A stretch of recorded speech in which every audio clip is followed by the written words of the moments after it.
결혼 상견례 날 화장실에서 우연히 들은 충격적인 대화. 직업도 없이 집에서 놀고 있대. 우리 딸이 시부모 수발 드는 거 아닌지 걱정이야. 그런데 병실에 들어가 보니 그 목소리의 주인공이 바로 예비 사돈 어머니였습니다. 더 놀라운 건 그 어머니가 저희 면전에서 다시 한번 무례한 말을 쏟아냈다는 건데요. 우리 딸은 의사 정도는 데려올 줄 알았는데 썩 마음에 들진 않네요. 프롤로그 사랑하는 사람을 소개하다. 과연 이 상황이 어떻게 반전될까요? 여러분 영상 시작하기 전에 좋아요 버튼과 알림 설정 꼭 눌러주세요. 이 채널의 새로운 이야기를 가장 먼저 받아보실 수 있습니다. 그럼 지금부터 병원 상견례에서 벌어진 충격적인 사건 함께 보시죠. 엄마 아빠 제가 결혼하고 싶은 사람이 생겼어요. 37세 아들 준석이가 어느 일요일 저녁 우리 부부를 거실 소파에 앉히고 조심스럽게 말을 꺼냈다. 결혼. 그 단어를 듣는 순간 가슴이 벅차 올랐다. 이제 우리 아들도 자기 가정을 꾸릴 나이가 되었구나. 그래, 좋은 사람 만났구나. 언제 한번 데려와 봐라. 남편이 흐뭇한 미소를 지으며 말했다.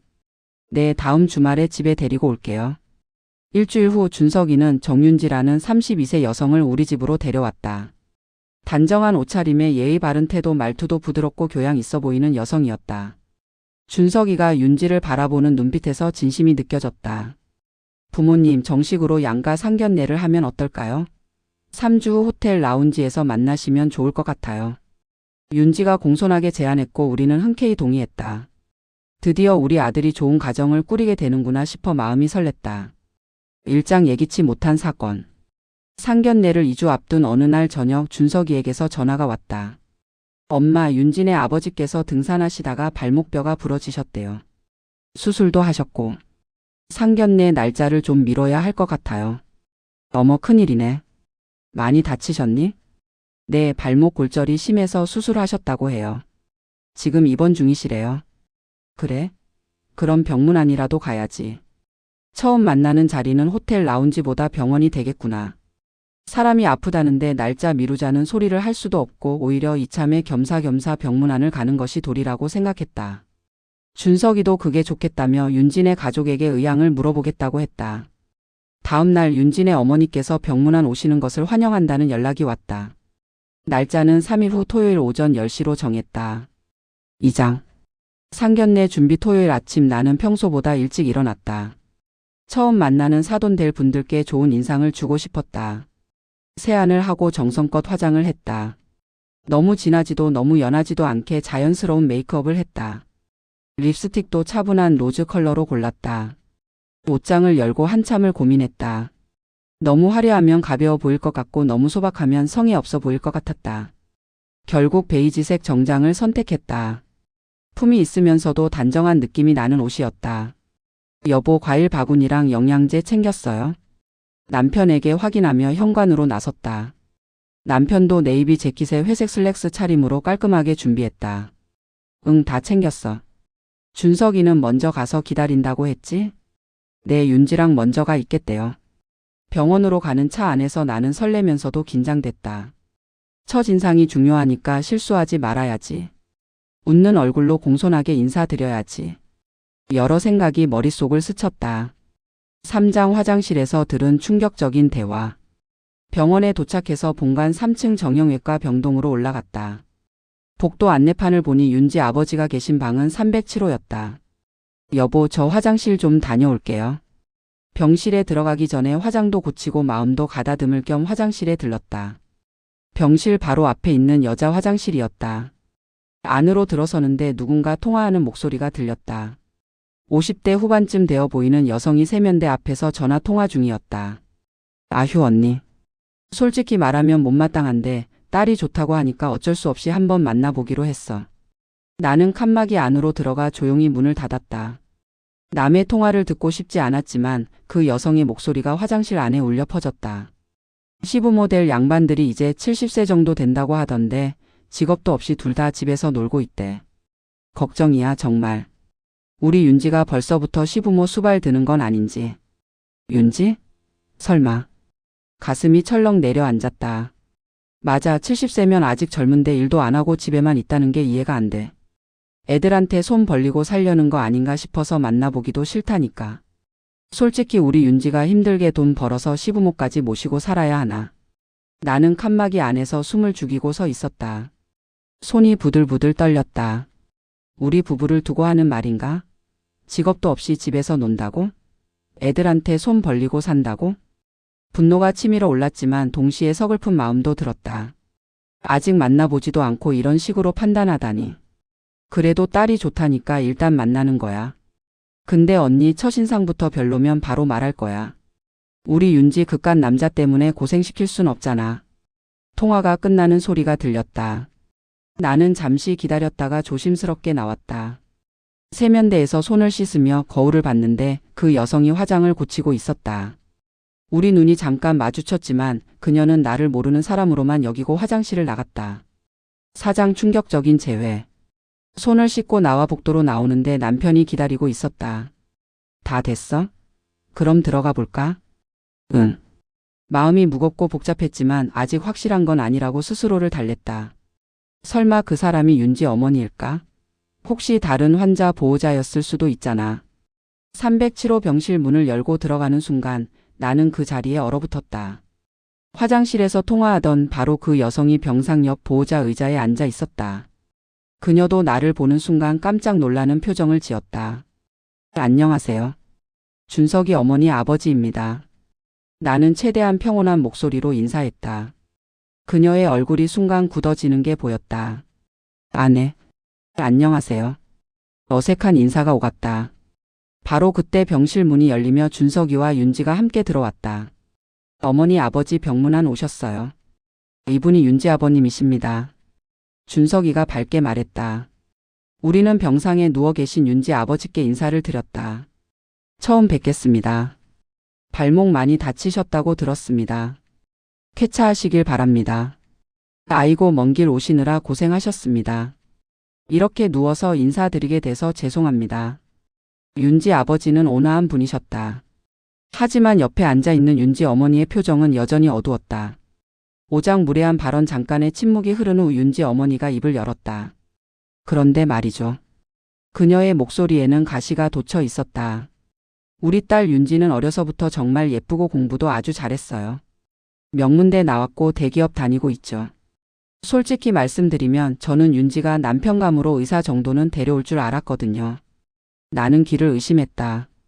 처음 만나는 자리에서 이런 말을 한다고?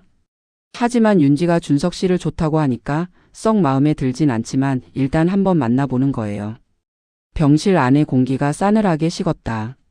준석이의 얼굴이 굳어졌고 윤지는 당황한 표정으로 엄마 하고 작게 불렀다. 하지만 윤지 어머니는 멈추지 않았다. 그리고 말이죠. 시부모 되실 분들이 딱히 일을 하시는 건 아닌 것 같다고 들었어요. 두 분 다 집에서 지내신다고요? 그럼 우리 윤지가 생활비라도 보태야 하는 건 아닌가 걱정도 되고. 순간 머릿속이 하얘졌다. 화장실에서 들었던 그 모든 말들이 지금 내 면전에서 다시 반복되고 있었다. 남편이 옆에서 손을 꽉 쥐는 게 느껴졌다. 남편도 분노를 참고 있는 게 분명했다.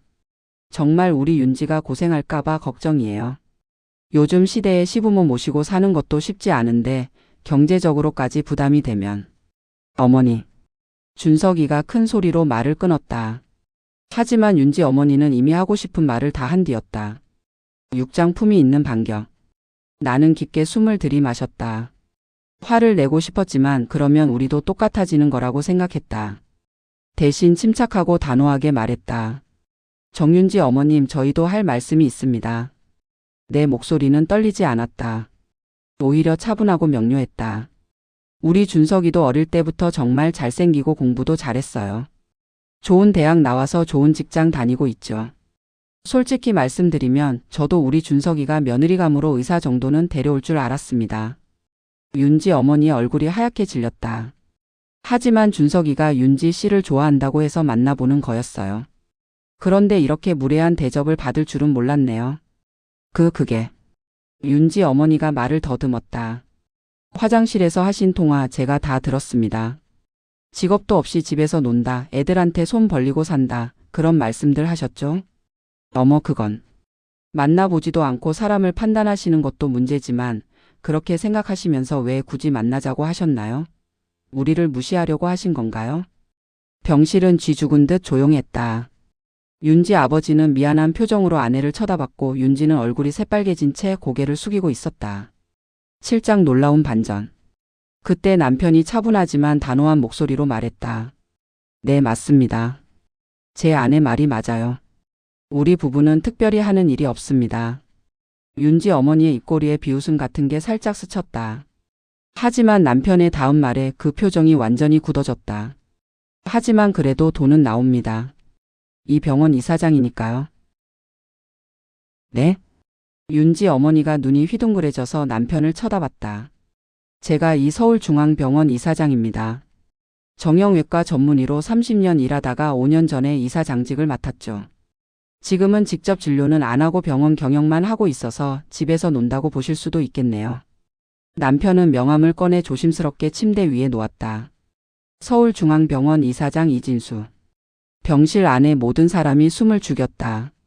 윤지 어머니는 말 그대로 입을 다물지 못한 채 남편과 명함을 번갈아 보았다. 그리고 제 아내도 집에서 논다고 하셨는데 아내는 피아니스트였습니다.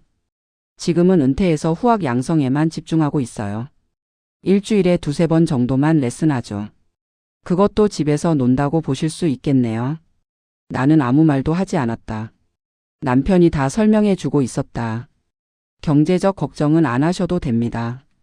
우리 아들이 결혼해도 충분히 생활할 수 있고 시부모 모시는데도 전혀 부담 없습니다. 오히려 우리가 애들 도와줄 수 있죠. 팔짱 무너진 인연. 윤지 어머니는 얼굴이 빨개졌다 하얘졌다를 반복했다. 자신이 얼마나 큰 실수를 했는지 깨달은 것이다. 저는 제가 오해가 아닙니다. 내가 조용히 말했다. 어머님은 우리를 만나기도 전에 이미 판단하셨어요. 돈이 없을 거라고, 애들한테 기생할 거라고. 그게 오해인가요? 정말 죄송합니다. 제가 경솔했습니다. 그냥 딸이 고생할까봐 걱정돼서. 딸 걱정하는 마음은 이해합니다. 저도 아들이 행복했으면 좋겠거든요. 나는 준석이를 바라봤다. 준석이는 실망한 표정으로 고개를 떨구고 있었다. 그때 준석이가 입을 열었다. 어머니, 저 말씀드릴 게 있어요. 준석이는 윤지를 바라보며 말했다. 윤지 씨, 미안해요. 하지만 저는 윤지 씨랑 결혼할 마음이 싹 사라졌어요. 준석 씨. 윤지가 놀란 목소리로 불렀다. 저는 상대방 부모님께 이런 식으로 무시당하면서까지 결혼하고 싶지 않아요. 그리고 윤지 씨도 이런 분위기에서 행복할 수 없을 거예요. 우리 그냥 여기서 끝내는 게 좋을 것 같아요. 준석아. 내가 아들을 불렀지만 준석이의 결심은 확고해 보였다. 엄마, 아빠, 저희 나갑시다. 더 이상 여기 있을 이유가 없어요. 준석이는 우리를 이끌고 병실 밖으로 나왔다. 뒤에서 윤지가 준석 씨 하고 부르는 소리가 들렸지만 준석이는 돌아보지 않았다. 구장 진정한 풍경.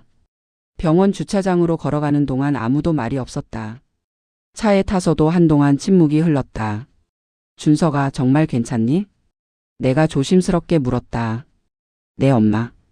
괜찮아요. 처음엔 화났는데 지금 생각해보니 오히려 잘된 것 같아요. 준석이가 씁쓸하게 웃었다.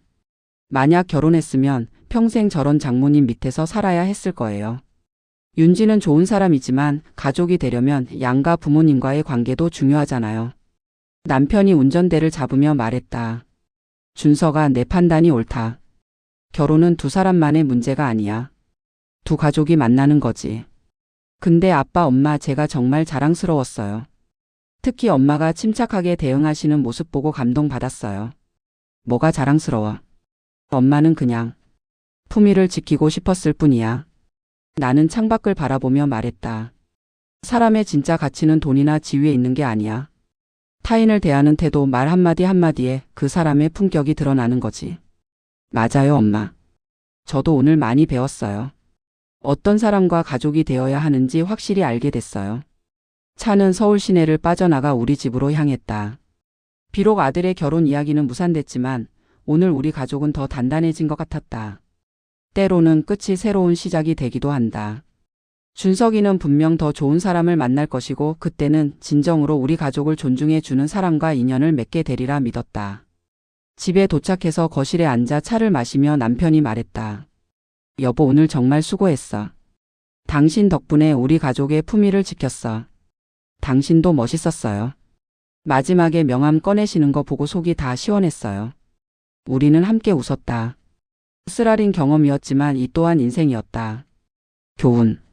사람을 판단할 때 겉모습이나 소문만으로 판단해서는 안 됩니다. 직업이 없다고 집에 있다고 해서 그 사람의 가치가 낮은 것이 아닙니다. 진정한 품격은 돈이나 지위가 아니라 타인을 대하는 태도에서 나옵니다. 상대방을 존중하고 배려하는 마음이 있어야 진정한 관계를 맺을 수 있습니다. 특히 결혼은 두 사람뿐 아니라 두 가족이 만나는 일입니다. 상대 가족을 무시하거나 무례하게 대한다면 그 관계는 결코 오래 갈 수 없습니다. 경솔한 판단과 편견은 결국 자신에게 돌아옵니다. 항상 겸손하고 신중한 태도로 사람을 대해야 합니다. 에필로그 클로징. 여러분 오늘 이야기 어떠셨나요? 처음 만나는 자리에서 상대방을 무시하고 판단했던 윤지 어머니. 하지만 그 판단이 얼마나 경솔했는지 뒤늦게 깨닫게 되었죠. 여러분은 이 이야기를 보시면서 어떤 생각이 드셨나요? 준석이의 결정 옳았을까요? 윤지 어머니가 사과했다면 용서할 수 있었을까요? 여러분이라면 이런 상황에서 어떻게 하셨을까요? 댓글로 여러분의 생각을 자유롭게 남겨주세요.